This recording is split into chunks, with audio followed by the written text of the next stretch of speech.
जो लोग सालों से यह कहते आए हैं कि भारत सिर्फ चीन की परछाई बनकर चलता है और कभी उससे आगे नहीं निकल सकता, उनके लिए अब हालात बिल्कुल बदल चुके हैं। वक्त ने एक बार फिर साबित कर दिया है कि दुनिया की ताकत का संतुलन तेजी से शिफ्ट हो रहा है। जो प्रभाव कभी भारत के विरोधी देशों के पास था, वही अब धीरे धीरे भारत के हाथों में आता दिख रहा है। हाल ही में सामने आई एक अंतर्राष्ट्रीय रिपोर्ट ने इस बदलाव पर मुहर लगा दी है। इस रिपोर्ट के मुताबिक भारत ने चीन को पीछे छोड़ते हुए दुनिया की तीसरी सबसे ताकतवर वायु शक्ति का दर्जा हासिल कर लिया है। यह सिर्फ एक रैंकिंग नहीं है, बल्कि भारत के बढ़ते आत्मविश्वास, रणनीतिक सोच और सैन्य क्षमता का संकेत है। आज दुनिया भारत को केवल एक उभरती हुई ताकत नहीं, बल्कि एक निर्णायक शक्ति के रूप में देख रही है। इतिहास गवाह है कि वैश्विक मंच पर वही देश प्रभावशाली बनता है जो अपनी सुरक्षा खुद सुनिश्चित कर सकता है। अमेरिका, रूस और चीन जैसे देशों ने अपनी सैन्य शक्ति के दम पर दशकों तक दुनिया की दिशा तय की। अब उसी सूची में भारत का नाम मजबूती से जुड़ चुका है। शायद ही आज कोई ऐसा क्षेत्र बचा हो जहां भारत की क्षमता और प्रभाव की चर्चा न हो रही हो। अब सवाल उठता है कि भारत ने आखिर ऐसा क्या हासिल किया है जिसे इतना बड़ा माना जा रहा है। दरअसल बात हो रही है ग्लोबल एयर पावर रैंकिंग 2025 की। अब तक भारत इस सूची में चौथे स्थान पर था, जबकि चीन लंबे समय से तीसरे नंबर पर काबिज था। माना जाता था कि चीन को इस पायदान से हटाना लगभग असंभव है, लेकिन 2025 की ताजा रिपोर्ट ने इस सोच को पूरी तरह बदल दिया है। हालांकि दोस्तों, वीडियो में आगे बढ़ने से पहले आप लोगों से एक छोटी सी रिक्वेस्ट है। अगर आप लोगों ने अभी तक इस वीडियो को लाइक करके चैनल को सब्सक्राइब नहीं किया है, तो अभी के अभी कर ले। ऐसे ही इंटरेस्टिंग न्यूज के लिए नई रैंकिंग के अनुसार अमेरिका पहले स्थान पर है, रूस दूसरे पर और अब तीसरे नंबर पर भारत है।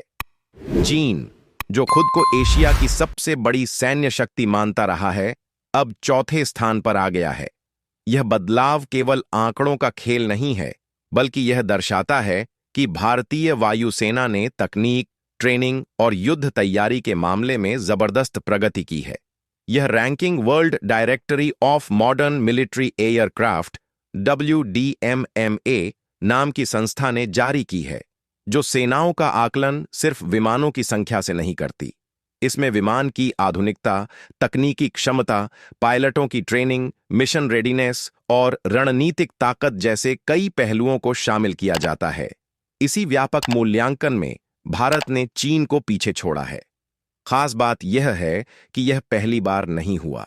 साल 2022 में भी भारत ने चीन से बेहतर स्कोर किया था, लेकिन तब कई लोगों ने इसे अस्थायी बढ़त बताया। 2025 की रिपोर्ट ने साफ कर दिया है कि यह कोई संयोग नहीं, बल्कि भारत की दीर्घकालिक रणनीति का नतीजा है।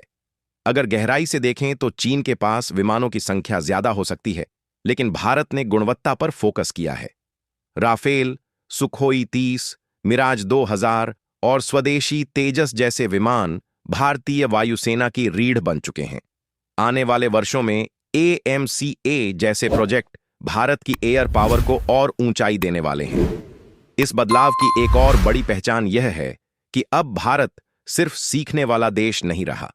हाल ही में ब्रिटेन के साथ हुए समझौते के तहत भारतीय पायलट वहां के पायलटों को प्रशिक्षण देने जा रहे हैं। यह दिखाता है कि भारत अब ट्रेनिंग और एक्सपर्टीज के मामले में भी अग्रणी बन चुका है।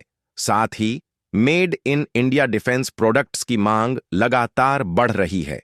कभी जो देश हथियारों के लिए पूरी तरह आयात पर निर्भर था, आज वही देश फाइटर जेट, ड्रोन, हेलीकॉप्टर और मिसाइल सिस्टम खुद बना रहा है और उन्हें निर्यात भी कर रहा है। एशिया की तस्वीर पर नजर डालें तो वहां भी भारत ने बड़ी छलांग लगाई है।